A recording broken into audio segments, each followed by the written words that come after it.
President Trump put race front and center this week, continuing his attacks on 4 congresswomen of color. Then things were ratcheted up with chants of "send her back" at a campaign rally. Loyola Marymount professor Fernando Guerra is here to help us sort this all out. Good morning. Nice to see you as always, Professor. Thanks for being here. Well, let's start with the Republicans' response to these. There were only actually a handful of Republicans who came out and spoke out against what was going on. Some saying that they didn't think it was racially motivated. Many stayed silent.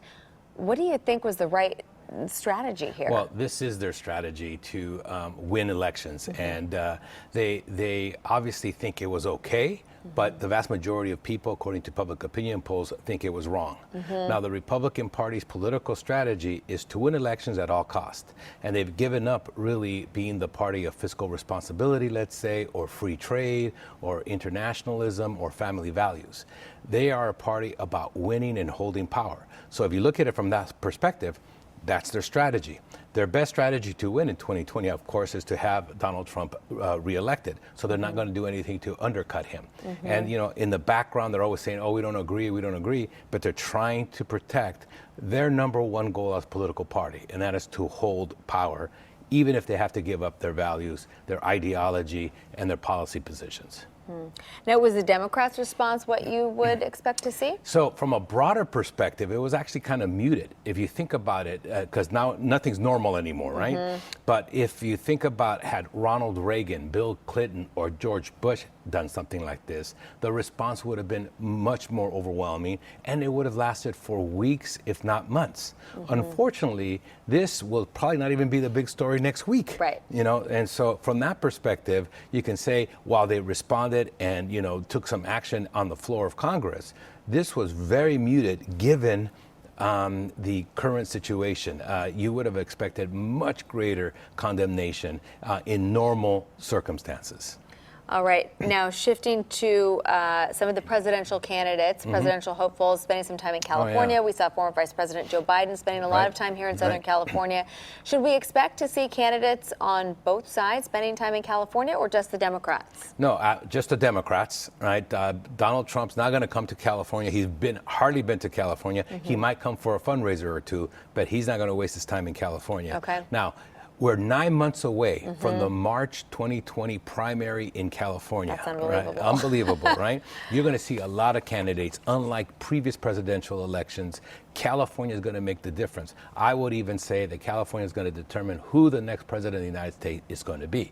Only 4 states are going to vote before California.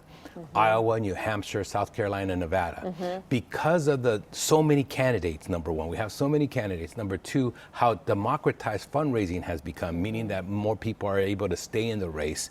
And then all the new rules that don't allow for winner take all. That means no matter what the results are in those first 4 states, a lot of people will still be in play. Now, many of us will say, oh, candidate A1, they're in the lead or whatever. But in terms of delegates from the first 4, California alone is going to have almost as many delegates. So you can lose all those 4, win California, and you're back in first place. So California, for the first time in many presidential elections, is not only a player, it is the major player in presidential politics in 2020. Wow. All right. Let's shift away from the election a little bit. And I want to ask you, Professor, what is one story or one issue that you saw happen this week that did not make headlines, that maybe was a little bit under the radar? That would probably be CalPERS. Now, most people haven't heard of CalPERS, but it is the pension system for public employees in California. It has over $350 billion, that's with a B, $350 billion of assets. But every year it pays out about $14 billion to retired employees that work for cities and the state and different agencies, right? At that rate, it will run out of money. So every year, for it to stay solvent, it has to make a 7% return on its $350 billion. That's a high mark. They didn't make it. Okay, so What did they make? Yeah, well, they actually were close. It wasn't a bad year. Okay. So they made they made 6.7%. Okay, and you say, well, it's only 0.3%. But when you're talking billions, that's a lot of money. So who's going to make up that difference? The employers. Who are the employers? The cities. And who are responsible for the cities?